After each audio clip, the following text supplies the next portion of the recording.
Good evening, everybody. This is Dr. Palacios, and we're going to continue exploring the nutritional and medicinal compounds of fruits and vegetables. And today's presentation is going to be on the sweet orange. Now, I cannot just say the orange itself because there are many different species of it, and I want to be as specific as I like. So without saying much more, let's get into the presentation. Also known as Citrus sinensis.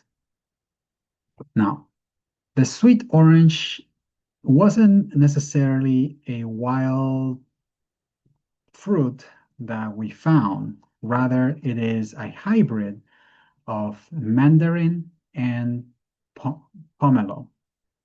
And it was found and cultivated around the regions of India, Myanmar, and China, or southern China. Now, the etymology, where the word orange actually comes from, is interesting because it is from a Sanskrit back in an Indian language, an ancient Indian language, and it's pronounced, I believe, as Naranga, which stands for orange tree.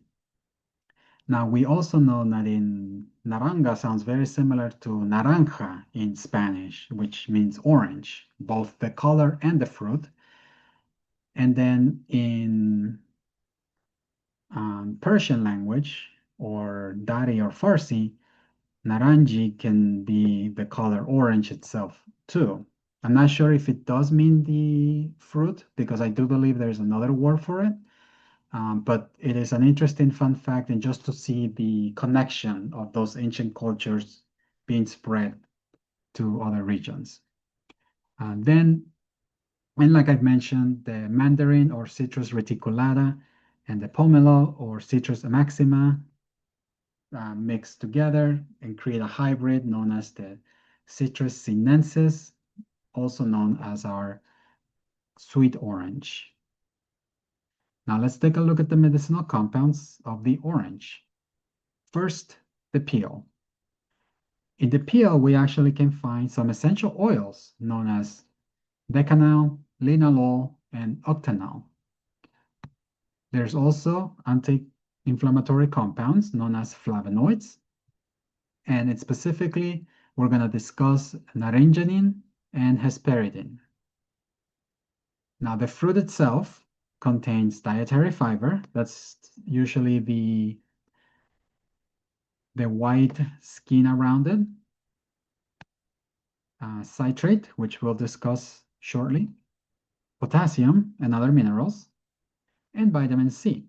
As you might have heard, pirates back in the day, when they travel for long periods of time, or just travelers before airplanes were invented, we had deficiency of many fruits, and not eating enough fruits didn't provide enough vitamin C to your system. Therefore, the connective tissue will have a difficult time repairing because vitamin C needs to be supplemented in food.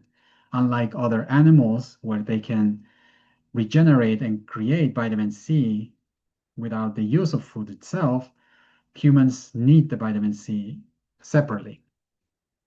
And therefore, we came with problems like scurvy, joint issues, and then bleeding of the gums. Now let's take a look at the compounds here.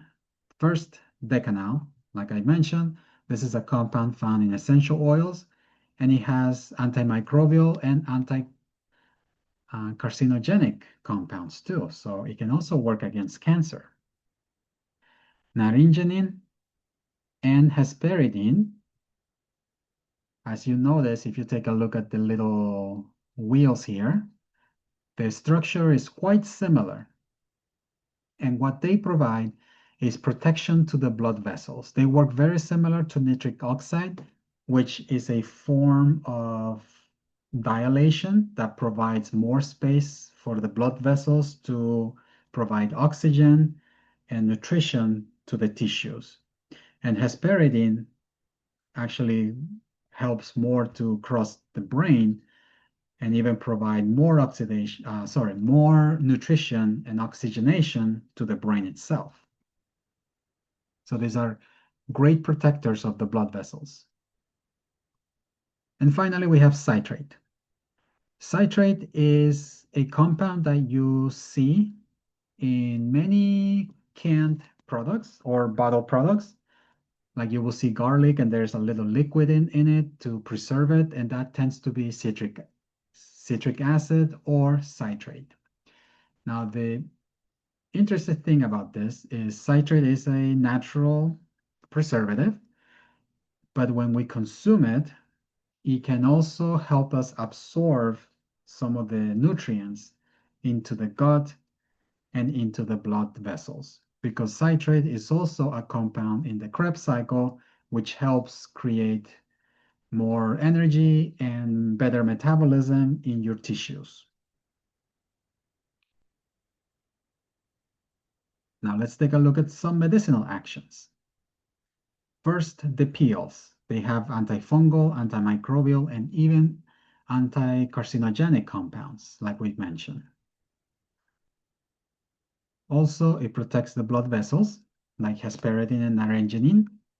And as you see here, there is a little folklore tradition where instead of just throwing off the peel, what you can do is just save it. I mean, you want to take off the white part too.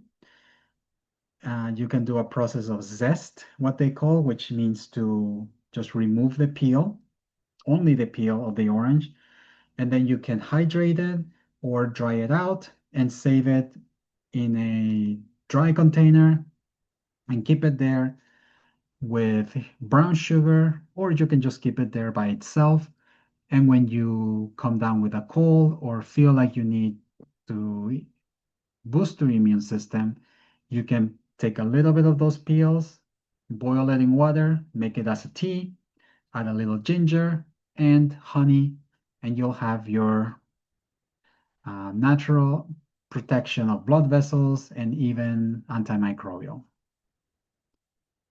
And then the fruit itself, like potassium and vitamin C, helps us provide better assistance to the immune system and the skin, because the skin, after all, is a lot of collagen and it needs vitamin C to repair and protect some of those regions. Now, be cautious if you have the following problems. First, if you're taking allergy and antimicrobial medications, you are probably going to need to not eat orange close to that timing because there are compounds in the orange that make these medicines less effective. That's what I mean by faster clearance. So you take allergy medications or antimicrobial medications, please avoid it taking it with orange, at least a couple hours of window. Also, because of the acidity of oranges, we want to prevent a few things. One is erosion of teeth. Now, taking consistent um, acid foods like oranges, lemon, and other citrusy compounds, there is the risk of erosion of the tooth enamel. The enamel is essentially the protectors, the coating that you see in your teeth. And when it erodes, it typically comes from too much exposure to acidity in the teeth. And also, if you do have problems with reflux or GERD, which means gastroesophageal reflux disease, be careful taking any form of citrus compounds, especially sweet orange, because the acidity can make the symptoms worse. And finally, I like to try to do my best to express the Arabic proverb about oranges. Inna ada el burtakali alia eshajarati huwa alladhi yarmihi الناس بالحجارة, which means it is the ripest orange on a tree that people tend to stone. Now, with this proverb, we can learn that there is a lot of jealousy when people are successful or others become successful. And instead of becoming jealous, we should be thankful. We should be appreciative of those individuals because we don't know how much work they put and effort they put into their success. So let's not pick on the ripest orange, rather, let's celebrate them. And with that, let's end the presentation. Thank you for your time. I hope you enjoy the clip and like and subscribe for more videos coming up.